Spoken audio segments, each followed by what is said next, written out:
नमस्कार, live cities की night bulletin दिन भर बिहार में आपका स्वागत है। मैं हूं आपके साथ प्रीति झा।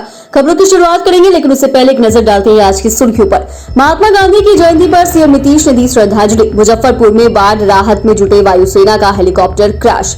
मंत्री ने अपने ही सरकार को घेरा, चौकन्ना रहते तो तटबंध नहीं टूटता। तेजस्वी ने बाढ़ पर उठाए सवाल। प्रशांत किशोर ने लॉन्च की अपनी पार्टी जनसुराज। पीके के मंच से लालू नीतीश पर गरजे देवेंद्र यादव। बीजेपी को फायदा पहुंचाने के लिए पीके बना रहे पार्टी, बोली मीसा भारती। बाढ़ पीड़ितों के लिए पहुंचे पप्पू यादव।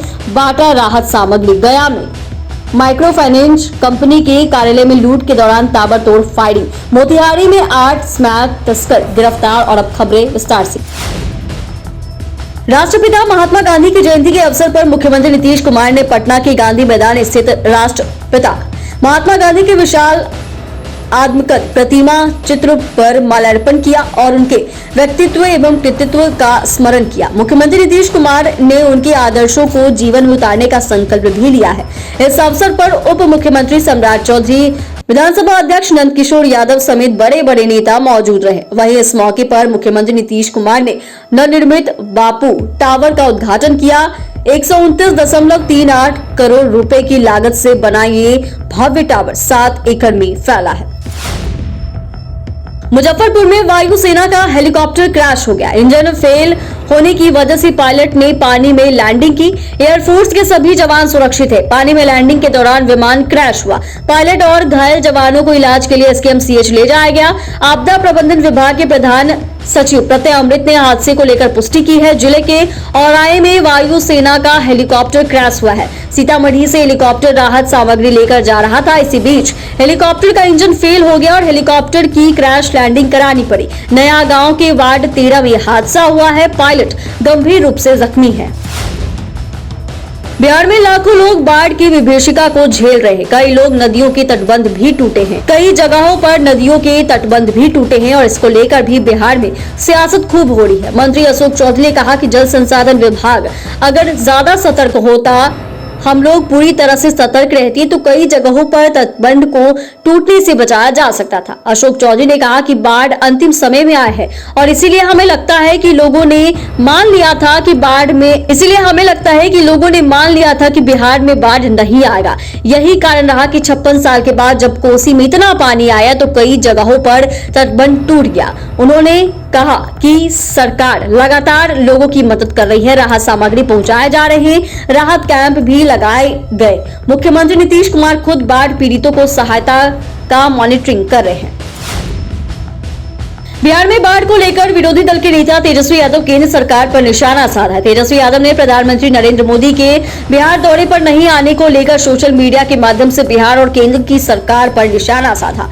सोशल मीडिया पर बिहार की सरकार और केंद्र सरकार पर निशाना साधते हुए कई सवाल उठाए। इस दौरान उन्होंने पूर्व प्रधानमंत्री मनमोहन सिंह के कार्यकाल की भी याद दिलाई। 2008 की कुछ मीडिया रिपोर्ट्स को शेयर करते हुए लिखते हैं कि मुख्यमंत्री जी, क्या आपको 2008 याद है? प्रधानमंत्री जी, क्या आपको ज्ञात है कि बिहार भारत में है? 2008 में बिहार में आई बाढ़ को याद कीजिए। तब केंद्र में यूपीए की सरकार थी।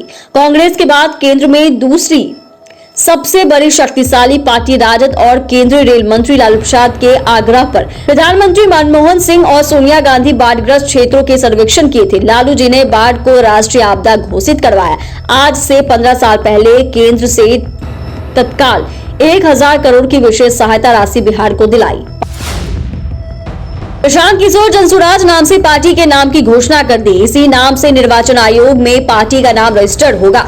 इस दौरान पीके ने सभी के साथ मिलकर जय बिहार का नारा लगाया। प्रशांत किशोर के इस कार्यक्रम में भारी भीड़ उमड़ पड़ी। प्रशांत किशोर ने कहा कि इसी नाम से निर्वाचन आयोग ने पार्टी को मान्यता दे दी है। इस पार्टी के कार्यवाहक अध्यक्ष के तौर पर मनोज भारती को चुना गया। पार्टी का नाम रजिस्ट्रेशन लोगों की सहमति के बाद ही दल के रूप में प्रशांत किशोर ने घोषणा की। प्रशांत किशोर ने कहा कि हर बार बिहार के लोग जाति, धर्म और क्षेत्र देखकर वोट करते आ रहे हैं, लेकिन अब उन्हें वोट अपने बच्चों के भविष्य को देखकर करनी है। इसीलिए उन्होंने बिहार में जनसुराज अभियान चलाया। उन्होंने लालू प्रसाद यादव और नरेंद्र मोदी पर तंज कसते हुए कहा कि मोदी जी ने 5 किलो अनाज के नाम पर वोट लेकर 4 किलो अनाज दे रहे हैं। जनसुराज अभियान आज राजनीतिक पार्टी में तब्दील हो गया है। पटना के वेटनरी कॉलेज मैदान में भव्य कार्यक्रम हुआ।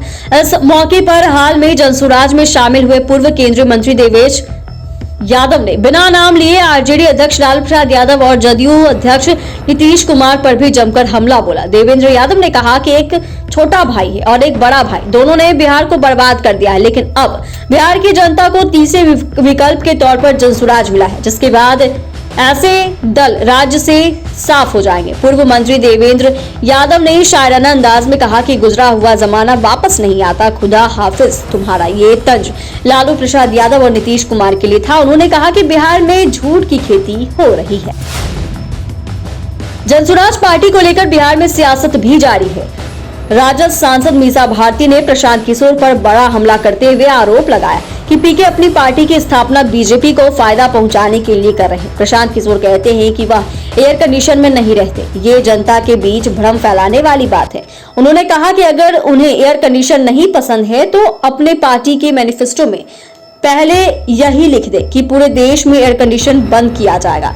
उन्होंने कहा कि जनता के बीच भ्रम फैलाने में प्रशांत किशोर माहिर है। यही कारण है कि हमारी पार्टी को लेकर, हमारे नेता को लेकर कुछ से कुछ बोलते रहते हैं। बाढ़ पीड़ितों के बीच बुलेट पर खुद सवार होकर सांसद पप्पू यादव पहुंचे, जहां उन्होंने सभी को पैसे और सूखा राशन दिया और कहा कि किसी को मरने नहीं देंगे। बाढ़ से लोग परेशान हैं, कई जिलों में बाढ़ से हाहाकार मचा हुआ है। ऐसे में पप्पू यादव लगातार बाढ़ पीड़ितों के बीच जा रहे हैं और खूब पैसे भी बांट रहे हैं, लुटा रहे हैं। पप्पू यादव एक एक को पैसा देते नजर आ रहे हैं। इस कड़ी में पप्पू यादव सहरसा पहुंचे। सहरसा के नौहट्टा स्थित केवली पंचायत में वे खुद बुलेट पर सवार होकर एक एक लोगों से मिलने पहुंचे गए और वहां न केवल लोगों से मुलाकात की, बल्कि वहां लोगों के बीच खूब पैसे भी बांटे और सभी के हाथ में 1000 दिया और सूखा राशन किट भी दिया। इस दौरान पप्पू यादव ने तमाम नेताओं पर निशाना साधा और कहा कि चुनाव में जो हेलीकॉप्टर घूम रहा था वह हेलीकॉप्टर आज कहां है? जिस पैसे से वोट खरीदी जा रही थी वह नेता आज कहां घुस गया है? पप्पू यादव ने यह भी कहा कि जब तक शरीर में जान रहेगी तब तक हम ऐसे ही मदद करते रहेंगे। गया में बेखौफ बदमाशों ने लूट की बड़ी वारदात को अंजाम दिया। 5 बदमाशों ने माइक्रो फाइनेंस कंपनी के कार्यालय में घुसकर लूटपाट की। लूटपाट का विरोध करने पर बदमाशों ने फायरिंग शुरू कर दी। फायरिंग की घटना में गोली लगने से 3 लोग घायल हो गए। घटना बुनियादगंज थाना क्षेत्र के खंजाहापुर मोहल्ले की है। घटना की सूचना मिलने के बाद पुलिस मौके पर पहुंची और मामले की छानबीन शुरू कर दी है। माइक्रो फाइनेंस कंपनी के कार्यालय में 5 अपराधी हथियार से लैस होकर घुसे और सभी कर्मियों को गन पॉइंट पर ले लिया। लूटपाट का विरोध करने पर बदमाशों ने फायरिंग शुरू कर दी, जिसमें 3 लोगों को गोली लगी। मोतिहारी में लाखों रुपए की चरस के साथ पुलिस ने तस्करों को गिरफ्तार किया। भारत नेपाल सीमा पर स्थित हरैया पुलिस ने छापेमारी कर मादक पदार्थ के साथ 8 तस्करों को गिरफ्तार किया। तस्कर मादक पदार्थ की पुड़िया बनाकर रक्सौल शहर में लोगों को सप्लाई करते थे। हरैया थाना को सूचना प्राप्त हुई थी कि थाना क्षेत्र के मोहम्मद नईम के घर से मादक पदार्थ चरस का पुड़िया बना रक्सौल शहर के विभिन्न ठिकानों पर लोगों को सप्लाई किया जा रहा है। एसपी स्वर्ण प्रभात के निर्देश पर पुलिस टीम का गठन करते हुए थाना क्षेत्र में एक शख्स के घर पर छापेमारी की गई, जहां से 8 तस्करों को गिरफ्तार किया गया। चैनल को सब्सक्राइब करें, फेसबुक पेज को लाइक करें। वीडियो देखने के लिए आपका धन्यवाद।